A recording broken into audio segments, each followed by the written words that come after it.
I know, Stephen. I think it caught some people off guard, especially after coming off such a warm week in a lot of places, including Syracuse, hitting 70 degrees this week, and yesterday in the 60s. But part of the whole story with that is the fact that we had temperatures plummet yesterday and overnight, dropping from the 60s to below freezing. So what happened is you see all this snow here.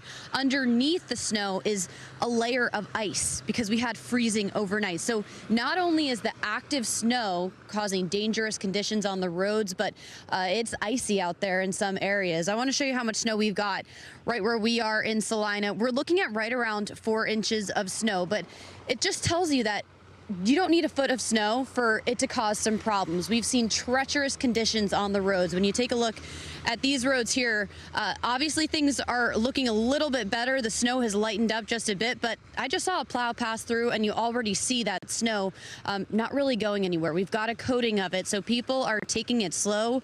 We're right off of Interstate 81. We actually started near Syracuse University this morning on the campus, but there was just a coating of snow there. So we made our way northbound, and we really ended up getting stuck in the heaviest snow band I think that I've seen in quite a while. So conditions were treacherous. We were taking it really slow.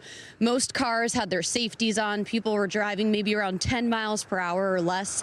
I didn't see any cars off the side of the road from our short distance drive from Syracuse to Salina, but you could definitely tell that these were dicey conditions. There were several inches of snow on the ground, despite the fact that they've done everything they can to pre-treat the roads. The issue was we had rain first before all this yesterday, so a lot of times that rain ends up washing away that treatment, that salt that's there. So it takes a lot for those plow truck drivers to get back out there and keep up with snow that's coming down at this fast rate. I want to show you what it looked like even earlier this morning in Canastota. This video is from my photographer, Scott. He drove into the Syracuse area from Utica this morning, and you could see what the conditions were like there. This is similar to what we ended up getting stuck in, except worse because the sun wasn't up just yet, so even darker. But you're going to notice a lot of trucks and cars pulled off to the side of the road.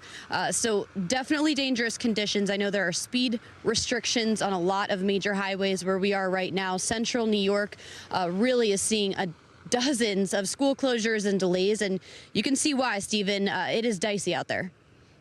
I'm just looking at this band, and it is so tough to follow. Katie, you've done an excellent job tracking this thing. I mean, models have sort of been going back and forth with it, and you get out of that band, and then you see the blue skies. But the bottom line is what you said at the top there. Temperatures have been in the 70s, and we've seen them crash. That's very much a signature of this storm that we've been dealing with as it works through the central U.S. too. Fox Weather's Katie Byrne in Salina, New York. Thank you for that update.